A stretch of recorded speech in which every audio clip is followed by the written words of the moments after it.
এখন যেটা দেখাবো সেটা হইল হিমায়ক চার্জিং R-134a অর্থাৎ গ্যাস চার্জিং। রেফ্রিজারেন্ট নাম্বার বা হিমায়কের নাম্বার বা গ্যাসের নাম্বার হইল R-134a। ঠিক আছে, তো আমি প্রথমে এটাকে প্রসেস করে নিছি। হ্যাঁ, ক্যাপিলারিটা সুন্দর করে কেটে নিছি, ঘষে নিছি। আর মনে রাখবেন, আগে ঘষবেন তারপরে কাটবেন। আর এখন যদি ঘষতে যাই, পরিষ্কার করতে যাই, ক্লিনিং করতে যাই, তাহলে ভিতরে ময়লা ঢুকে যাবে। তো নতুন স্টেইনার। আর এটা মাপ হচ্ছে যে যেখান থেকে ঢালু হইতে শুরু করছে ওই পর্যন্ত, অথবা এই যে ভিতরে প্রবেশ করাই দিয়ে হালকা একটু পিছাই নেবেন। দেখেন তত দূর পর্যন্ত হয়, মানে যেখান থেকে ঢালু হয়েছে ওই পর্যন্ত প্রবেশ করাবেন। প্রবেশ করায় হালকা একটু বাঁকা করে দিবেন। হালকা বাঁকা মানে 45 ডিগ্রি। যদি মানে সমান মানে সোজা থাকে, তাহলে কতটুকু ভিতরে গেল বা কতটুকু বের হয়ে গেল, কতটুকু ভিতরে গেল বা কতটুকু বের হয়ে গেল, এটা আমরা বুঝতে পারবো না। এই জন্য এইভাবে মাপটা দিয়ে হালকা একটু বাঁকা করে দিব, যেন আমরা বের হইলেও বুঝতে পারি আর ভিতরে ঢুকার কোনো অপশনেই নেই। তারপরে আমরা এটা এখানে লাগাই দিব। যদি এটা পুরাতন মানে আগের ওয়েল্ডিং করা থাকতো, তাহলে কিন্তু হিট দিয়ে ঢুকাইতে হইতো। যেহেতু ওখান থেকে কেটে দিলাম, এই জন্য আর হিট দিতে হবে না। আর এটা বিষয় হলো কি, টানটা থাকবে এদিক, ক্যাপিলারির টানটা যদি এদিক থাকে এইরকম করে, তখন কিন্তু কি ঢুকাই দিলে থাকবে, হিট দেওয়ার সাথে সাথে বের হয়ে যাইতে পারে। ঠিক আছে, এই জন্য আমরা এই টানটা কি থাকবে এইদিক। ক্লিয়ার জিনিসটা? তারপরে হইলো আমাদের এখানে একটা টিন দিতে হবে, সাপোর্ট টিন, যেন শিখাটা ভিতরে না যায়। তো এখানে না দিলেও হবে, এখানে না দিলেও হবে। উপর থেকে যদি এভাবে ওয়েল্ডিং করা হয়, না দিলেও হবে। তবে আপনি দিয়ে নেবেন যদি প্রয়োজন মনে করেন, লাগবে না দেন।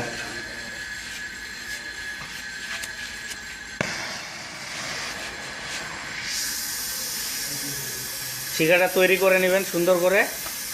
আগে আপনার 1/4 পাশে ওয়েল্ডিং করবেন। 1/4 পাশে এভাবে ধরলে কি সাপোর্ট টিন দিতে হবে? দিতে হবে না, উপর থেকে।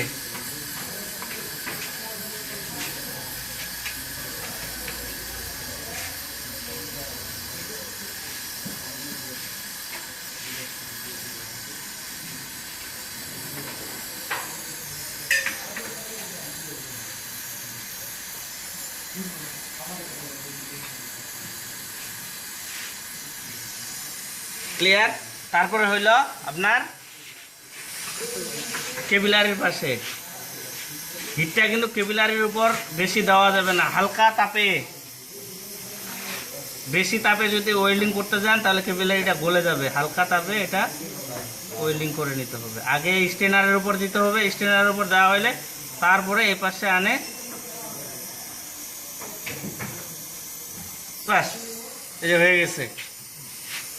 বেশি ব্রেজিং দেওয়া লাগে না। এখানে কি সর্বোচ্চ যদি যায় কতটুকু গেছে, 1 ইঞ্চি পরিমাণ, 1.5 ইঞ্চিও যায় নাই। আর আপনারা অনেক সময় অনেক বেশি ব্রেজিং দিয়ে দেন। তো এখন এটা ঠান্ডা করে তারপরে পিনটা লাগাইতে হবে, তারপরে হোস পাইপ মিটার লাগাইয়া ভ্যাকুয়াম করতে হবে। তো এটা ঠান্ডা হোক।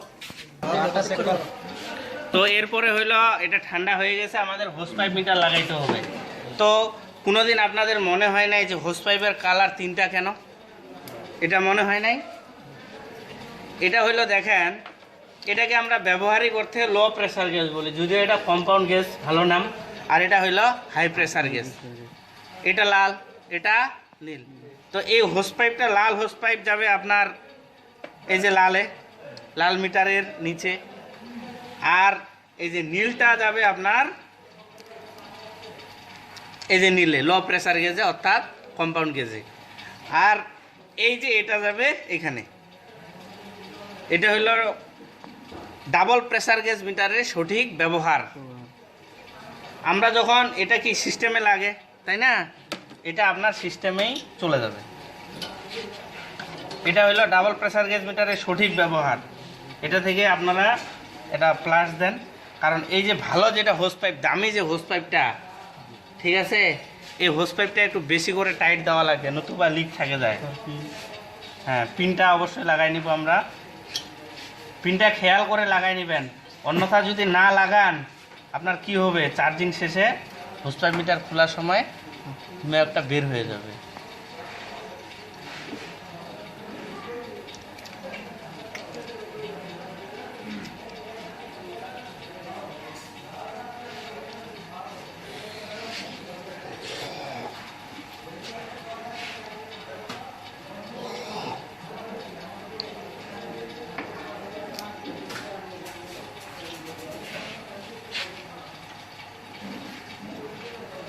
পিনটা দেখেন আনলক হচ্ছে, ঠিক আছে।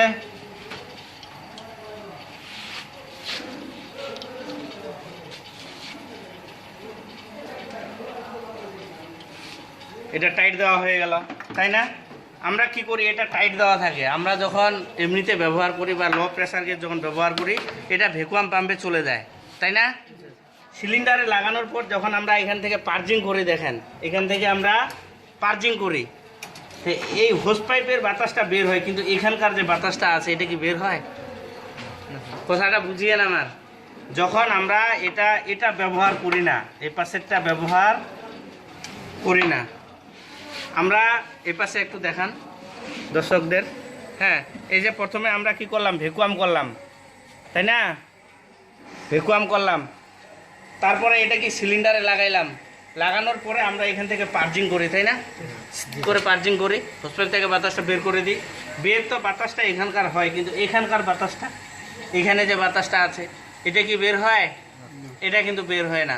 কিন্তু এখন যেই নিয়মে আপনাদের চার্জ করে দেখাবো সেটা এখানকার বাতাসটাও বের হয়ে যাবে। নিয়ে আসেন সিলিন্ডার, নিয়ে আসেন একটা। ভিডিওটা একটু লং হইতে পারে, অবশ্যই দেখবেন। আর যারা চ্যানেলটিতে নতুন তারা অবশ্যই সাবস্ক্রাইব করে নেবেন।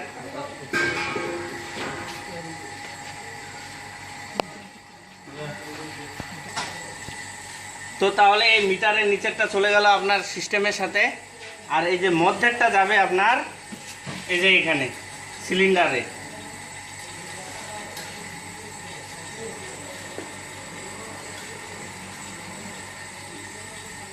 সিলিন্ডারে গেল, এটা কি বিষয়টা বোঝা গেছে? এবার এই যে ভ্যাকুয়াম পাম্প, এখানে দেখেন ভ্যাকুয়াম পাম্পটা এই যে এখান থেকে যাবে আপনার ভ্যাকুয়াম পাম্পে। এখন বিষয়টা যেটা হইল এখানে দেখেন, তাহলে এটা সিস্টেমের সাথে, এটা আমাদের চলে গেল কোথায়? সিলিন্ডারে। আর এই লালটা চলে গেল কোথায়? ভ্যাকুয়াম পাম্পে। যখন আমাদের যখন ভ্যাকুয়াম পাম্পটা চালু করব, এই চাবিটাও খোলা থাকবে, প্লাস হইলো এই চাবিটাও খোলা থাকবে। তাহলে এখানকার যে বাতাসটা আছে সেটাকেও টেনে নিয়ে এসে বের করে দিবে। তারপরে সিস্টেমের মধ্যে যে বাতাসটা আছে সেই দিক দিয়ে টেনে বের করে দিবে। যখন আমাদের ভ্যাকুয়াম হয়ে গেল তখন আমরা কি করব, এটা টাইট দিয়ে দিব, এটা অফ করে দিব। তাহলে কি এটা আর পার্জিং করতে হবে সিলিন্ডারের চাবি খোলার পর? আর কিন্তু পার্জিং করতে হবে না। এটা যখন খোলা, এটাও খোলা, সিস্টেমের বাতাসটাও বের হইলো, প্লাস হইলো এখানকার হোস পাইপের বাতাসটাও বের হইলো।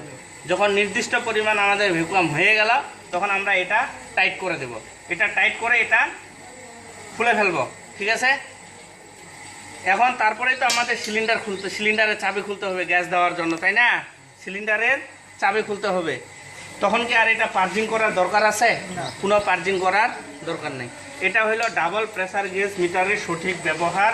এভাবে যদি আপনারা ব্যবহার করেন ডাবল প্রেসার গেজ মিটারকে, তাহলে ভালো পারফরমেন্স পাবেন, ঠিক আছে? ক্লিয়ার? তাহলে ভ্যাকুয়াম পাম্পটা চালু করে দেন।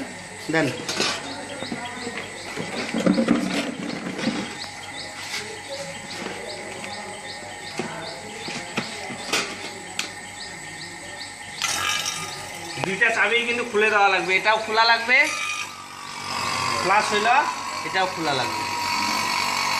আর পূর্ণ ভ্যাকুয়াম প্রেসার হইল 29.92 ইঞ্চ মার্কারি বা -29.92। তো আমি ভ্যাকুয়াম করার পরে আসতেছি, বাকিটা পরে বুঝা। তো আমাদের ভ্যাকুয়াম হয়ে গেছে, এই যে ভ্যাকুয়াম প্রেসার প্রায় 30-এ। তাহলে আমরা এই চাবিটাও বন্ধ করলাম, এই চাবিটাও আমাদের বন্ধ করা লাগবে। এখন আমরা এই ভ্যাকুয়াম পাম্পটা বন্ধ করে দেব। এটা কিন্তু এই লাইনটার কিন্তু আমাদের কাজ শেষ। আমরা সুতরাং ভ্যাকুয়াম পাম্পটাকে আলাদা করে ফেলতে পারি। এটা ভ্যাকুয়াম পাম্পটা নিয়ে যান, ওই পাশে রাখেন। তো এখন এই যে সিলিন্ডারের চাবি খুলব, চাবি খুললাম। এখানে কিন্তু আমার আর পার্জিং করতে হবে না, ডাইরেক্ট একটা বন্ধ অবস্থায় গ্যাস দিতে হবে।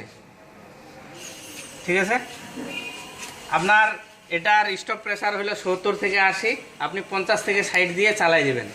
আপনি যদি 60 থেকে 65 দিয়ে চালান তারপরেও সমস্যা নেই, যদি 45 থেকে 50 দিয়ে চালান তারপরেও সমস্যা নেই। আপনাকে একটা হিমায়ক দিয়ে চালাইতে হবে। তো আমার প্রায় 70 উঠছে, আর দিচ্ছি না। হ্যাঁ, এই যে 60 আছে, আমি 60 দিয়ে চালাই দিচ্ছি, মানে 50 থেকে 60 দিয়ে চালাই দিবেন। ঠিক আছে, তো এম্পিয়ার মিটার আমি লাগাই নিচ্ছি। হ্যাঁ, এটাকে এই পাশে নেই।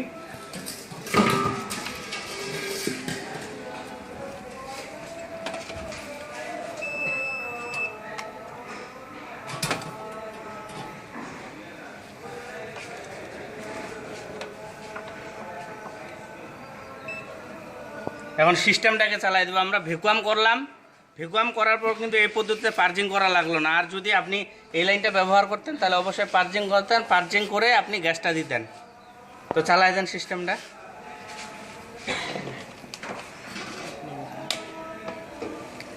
এই যে রানিং হয়ে গেছে, এই যে প্রেসারটাও কমতেছে।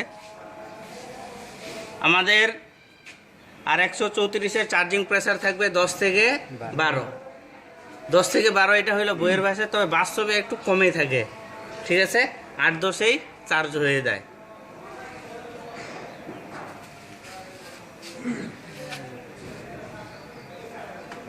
তাহলে এটা 0-র নিচে চলে গেল। তাহলে আমরা চার্জিং প্রেসার রাখবো 10। ঠিক আছে, 8 বা 10। এই গ্যাস দেওয়ার সাথে সাথে আমাকে কিন্তু হিটিং দেখতে হবে। সঠিক হিমায়ক চার্জিং সম্পন্ন হয়েছে এটার বোঝার উপায় হলো কন্ডেন্সার যে আছে, এটা আপনার সুন্দর হিটিং থাকবে, সঠিক হিটিং থাকবে, স্টেনার কুসুম কুসুম গরম হবে। ঠিক আছে, এম্পিয়ার ঠিক নিকবে, চার্জিং প্রেসার ঠিক থাকবে। তাহলে এটা 0-র নিচে চলে গেছে। তাহলে আমরা এখন হিমায়ক দিচ্ছি, এই যে দেখেন। ঠিক আছে, এম্পিয়ারটাও লক্ষ্য করব, সাথে হইলো হিটিংটা দেখব, আরও দিতে হবে।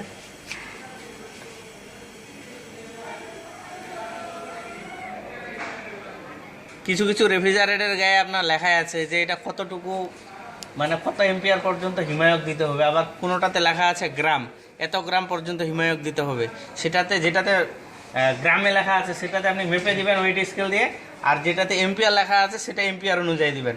আর যেটার কোনো কিছুই নাই সেটাতে আপনি চার্জিং প্রেসার আর এই হিটিং দেখে দেখে গ্যাস দিবেন। তো এই যে দেখেন চার্জিং প্রেসার 10-এ আছে। হ্যাঁ, সেই অনুযায়ী কন্ডেন্সারে সুন্দর হিটিং আছে, আর স্টেনার কুসুম কুসুম গরম আছে। তো এই হইল বিষয়। আপনারা এইভাবে হিমায়ক চার্জিং করবেন।